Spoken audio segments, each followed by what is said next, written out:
In the last few videos, we talked about how to do forward propagation and back propagation in a neural network in order to compute derivatives.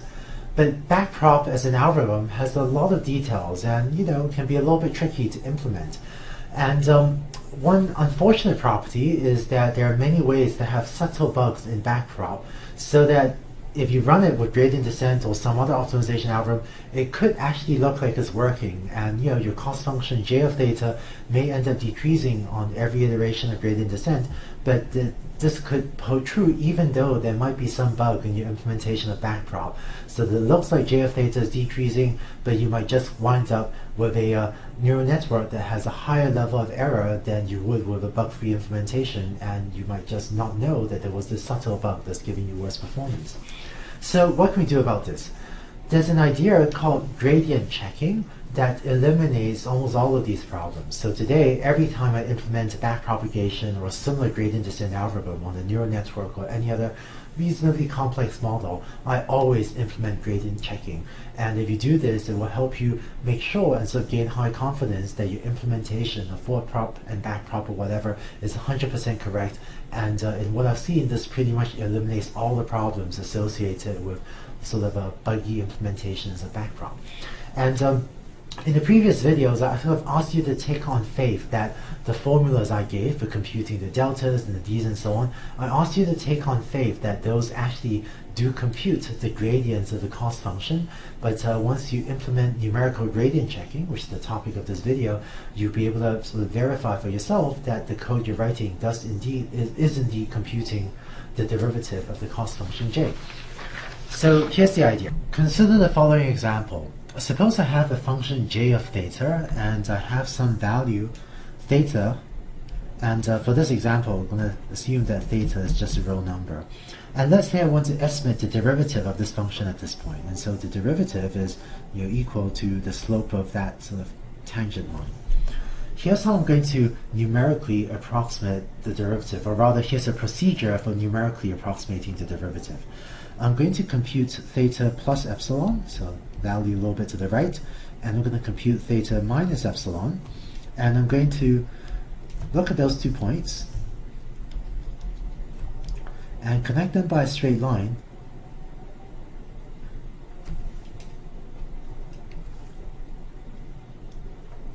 and I'm going to connect these 2 points by a straight line, and I'm going to use the slope of that little red line as my approximation to the derivative, which is the true derivative is the slope of that blue line over there. So it seems like it would be a pretty good approximation.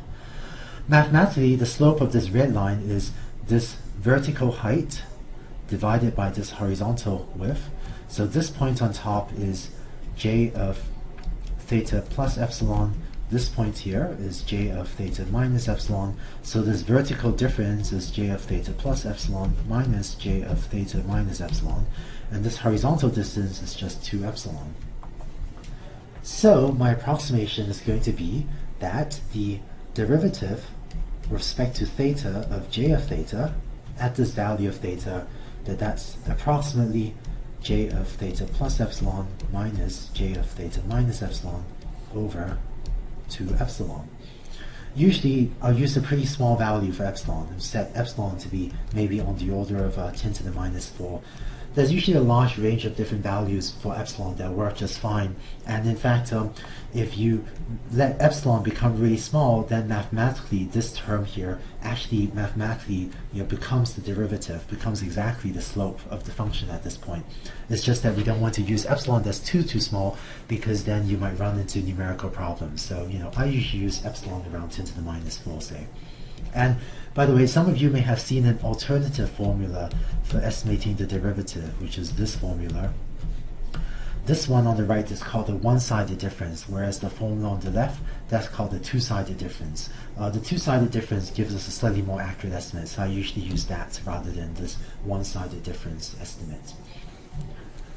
So concretely, what you implement in Octave is you implement the following. You implement code to compute grad_approx, which is going to be our approximation to the derivative as just this formula, j of theta plus epsilon minus j of theta minus epsilon divided by 2 times epsilon.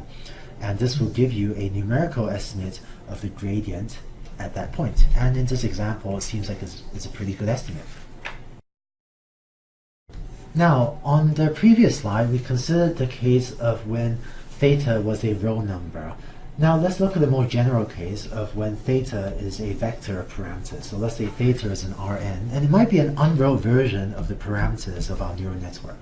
So theta is a vector that has n elements, theta 1 up to theta n.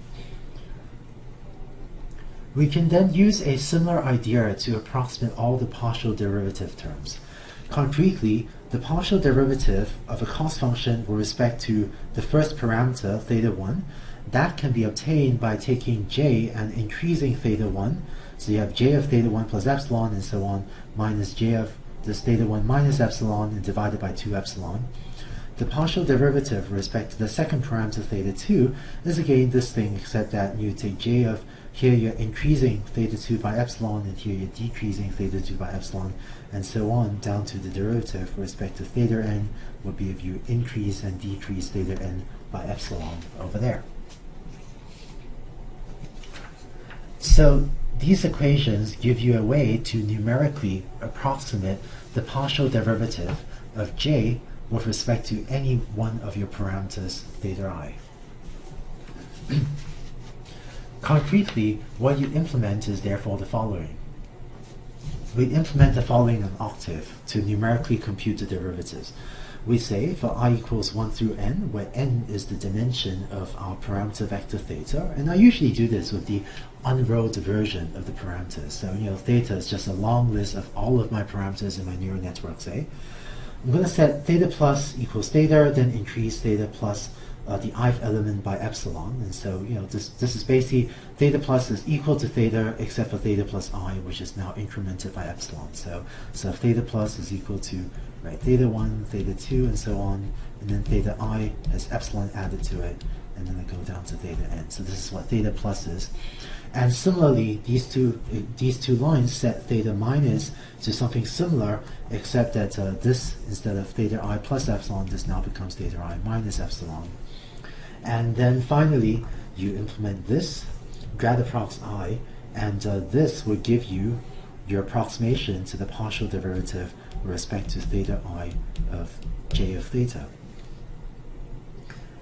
And the way we use this in our neural network implementation is we would implement this for loop to compute the partial derivative of the cost function with respect to every parameter in our network.